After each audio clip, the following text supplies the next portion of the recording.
MC3 in the real world. 5. Education. Where identity, culture, authority, and vulnerability converge, and where communication shapes not only learning, but who learners believe themselves capable of becoming. Education is often described as the transfer of knowledge. But anyone who has taught, anyone who has stood in front of a classroom, guided a tutorial, led professional training, or mentored a student one-to-one, knows this is not what actually happens. Learning is not simply the absorption of information. It is an emotional, cultural, social, and psychological negotiation. Students do not learn from the content, they learn from the relationship they have with the person delivering the content. They learn from the emotional climate of the room. They learn from how safe they feel while thinking. In education, communication is not a teaching skill, it is teaching. Every classroom, every coaching session, every online learning environment is an ecosystem where meaning depends on the emotional dynamics between teacher and learner. Trust determines comprehension. Safety determines curiosity.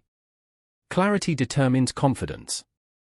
And culture shapes every interaction more profoundly than most educators ever realize. This is why education, far more than almost any professional field, is fertile ground for MC3. The emotional stakes are high. The cultural variables are layered. The linguistic complexity is ever present.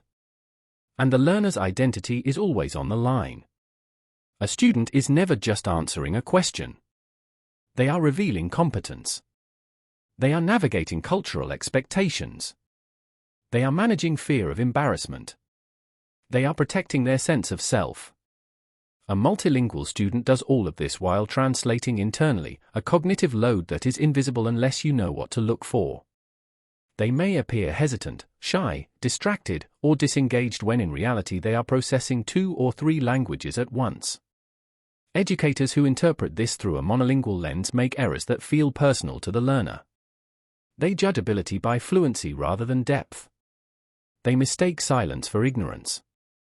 They mistake slow answers for lack of understanding. MC3 exposes the architecture of these misunderstandings and teaches educators to see what is actually happening beneath the surface. Consider the moment a teacher asks a question in class and a student hesitates. The teacher waits. The silence stretches. The student becomes visibly tense. To the teacher, the silence may appear as uncertainty. To the student, it may be a battle between thought and expression. They know the answer internally but cannot yet form it in the language of the classroom. If the teacher interrupts, moves on, or answers the question themselves, the student concludes not that they were slow, but that they failed. A subtle withdrawal begins. Their confidence shrinks. Their willingness to participate decreases. One moment becomes a turning point. The pace regulator becomes essential here. When the teacher slows the emotional tempo, not the lesson, but the atmosphere, the student feels space to think. They expand instead of contracting. Cultural differences complicate this further. Students from direct communication cultures view questions as intellectual opportunities. Students from indirect cultures view questions as potential face-risk moments. Students from hierarchical cultures may avoid disagreeing with the teacher even when they know the teacher is mistaken. Students from egalitarian cultures may challenge ideas openly. In multicultural classrooms, these patterns collide. A Brazilian student may speak with expressive confidence. A Japanese student may speak cautiously to protect harmony. A German student may offer concise critique. A Nigerian student may use narrative to build context. None of these differences reflect ability. They reflect cultural logic. MC3 helps educators read these differences without judgment, seeing not personality traits but cultural communication styles that require attunement. Authority is another key dynamic. In education, authority is both a tool and a barrier. Students must trust the teacher's authority to engage with the material. But they must also feel safe enough to question, explore, and speak freely. In some cultures, teachers are seen as unquestionable. In others, they are facilitators. In others still, they are expected to be emotionally involved. When educators misread these expectations, the relationship becomes strained. The emotional buffer becomes vital in managing this authority balance.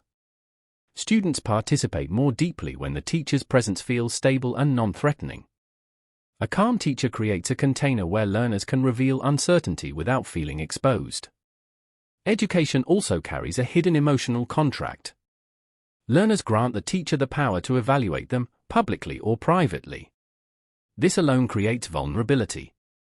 When communication breaks, the learner rarely expresses the rupture directly. They withdraw emotionally.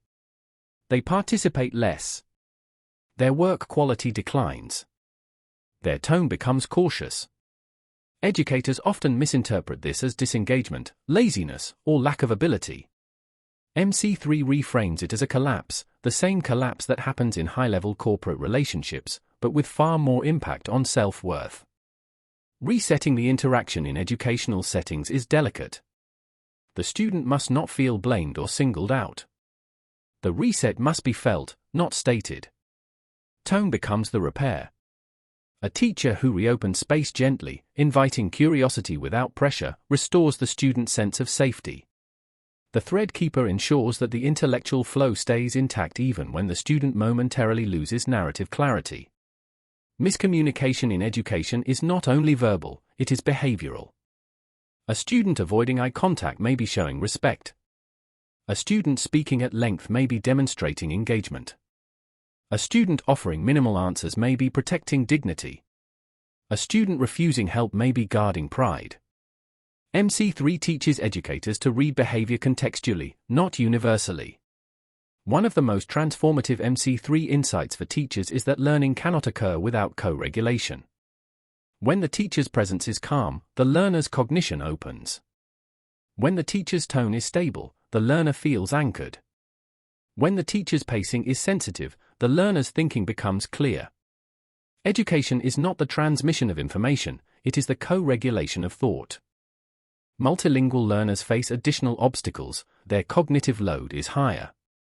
Their linguistic expression is slower. Their cultural scripts may discourage asking questions. Their emotional vulnerability may be magnified by self-perception. Teachers trained in MC3 respond not with lowered expectations, but with enhanced attunement.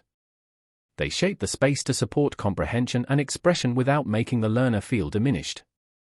Service recovery in education is also unique. When a misunderstanding occurs, the learner often blames themselves. They believe they failed to understand, rather than concluding that the conversation collapsed.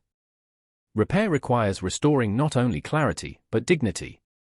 The closure seal becomes essential, ensuring that every lesson ends with alignment so learners carry confidence into the next session. When educators integrate MC3, classrooms change. Participation increases. Anxiety decreases. Students ask deeper questions. Multilingual learners express with more complexity. Cultural misunderstandings become opportunities rather than obstacles. The space becomes humane. Education is often described as the foundation of society. MC3 reveals it is also the foundation of relational intelligence. Students who experience emotional clarity, cultural respect, and linguistic dignity in learning environments carry those skills into every future interaction, professional, social, and personal. The next chapter, Corporate, Office Teams, revisits a more familiar MC3 landscape, one where organizational culture, hierarchy, pace, and pressure create communication patterns that can either strengthen or destabilize entire teams. Case: the student who stayed silent in every class. A German teacher running an international business module noticed that one of her Japanese students never volunteered an answer. He was attentive, respectful, consistently prepared, yet he never spoke unless called upon directly. She worried he was disengaged. He worried he would lose face if he misspoke in English. Both were misreading each other. When she introduced a simple turn-taking structure, everyone gets one reflective contribution halfway through, he flourished. He needed structure, not encouragement. Silence in the classroom is often presence filtered through cultural caution. Scenario practice: the silent learner. Give every student structured space to speak, we'll all share one thought halfway through the session.